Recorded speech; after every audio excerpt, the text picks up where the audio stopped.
Hello, since you're here, I assume that you have discovered that attempting to install the Simpsons strong bolt STB2 62812 in a retrofit environment is nothing less than awful, especially on an old house like this one.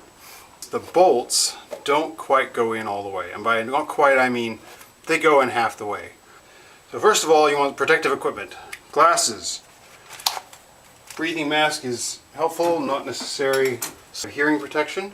Okay, so once you're kitted up, gloves, kitted up, ready to go, you're going to want to make a lot of noise with stuff like a vacuum cleaner, a shop vac, a drill, looks like this, to drill out your holes in your wood, and a hammer drill to drill out your concrete. You want your hammer drill bits in various lengths suitable for the space available. In my case, about 27 inches.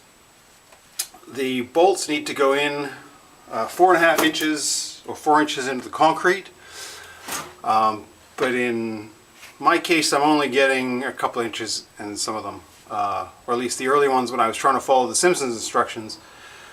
And now that I've played around with them a bunch, I think I figured out what to do. Which is why I'm, after half the basement, well, more than half, I'm sharing this. So, the first thing you want to do is grab a drill bit that will drill out the wood. I don't quite know what they call these. I think it might be an auger. Drill down to the bottom of the sill plate. I've got some framing wood on top of that. So I'm going to take out about 3.5 inches in 2 locations because I'm on either side of a break in my mud sill. Once that's done, I'm going to take my hammer drill and in 3 phases drill down into the concrete.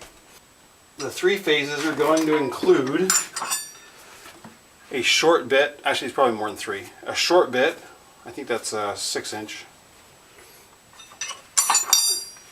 a longer bit, and then a longer still bit. This might seem like overkill, but what it does, it gives you a whole bunch of space at the bottom of the hole for all the crap from your drilling or you're knocking the bolt in to fall into. And I'm sure with modern buildings and newer concrete, the concrete doesn't come apart when you're knocking in the strong bolt. But on a house that's over 100 years old like this one, as you knock these things in, I think what's happening is bits of the concrete and aggregate are falling into the hole. And if you only leave the tip, as suggested by Simpson, the hole will fill up and you will not get the bolt into the hole. In my case, I think I've also got large aggregate in the wall, and so I think what's happening there is that I'm running into some of the stones, the large stones, that the drill bit was able to get around, but the strong bolts cannot. So what I've taken to do is reaming the holes, and you'll see me do this in the video. I'm not going to talk during the video because it's very loud, and won't be instructional because I'll have my mask on. Once the hole is drilled, I will take a hose and vacuum out the hole. Simpson says blow the hole out with compressed air. I tried that. It doesn't work. Or at least it doesn't work effectively.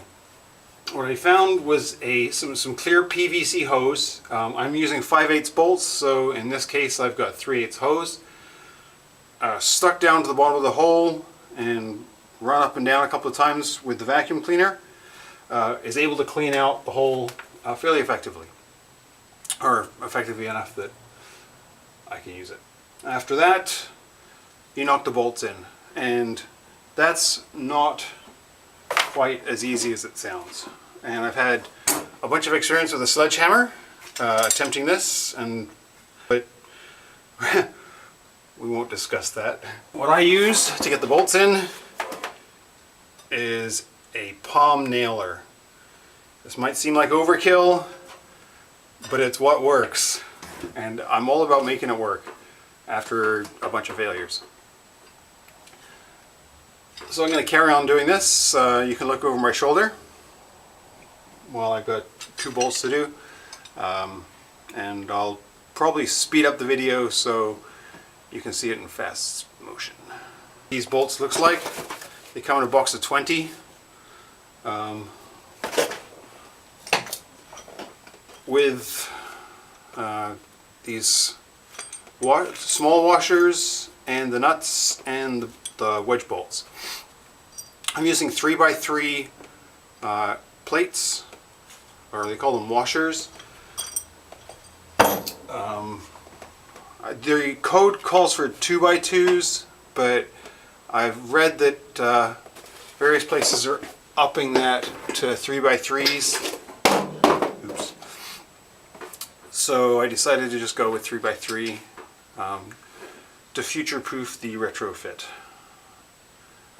Basically, it's probably important to not have the house fall down, and the difference in price is like 10 cents a plate, so it wasn't really worth arguing about.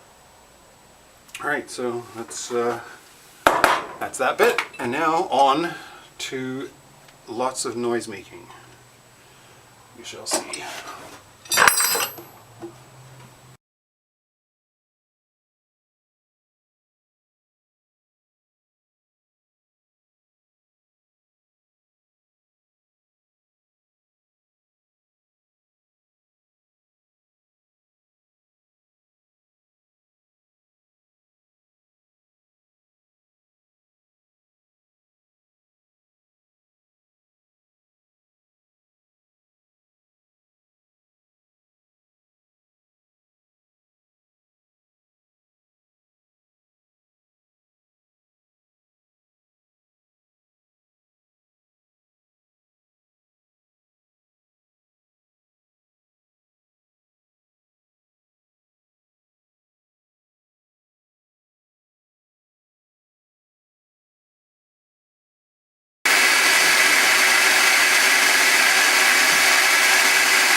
And that's it.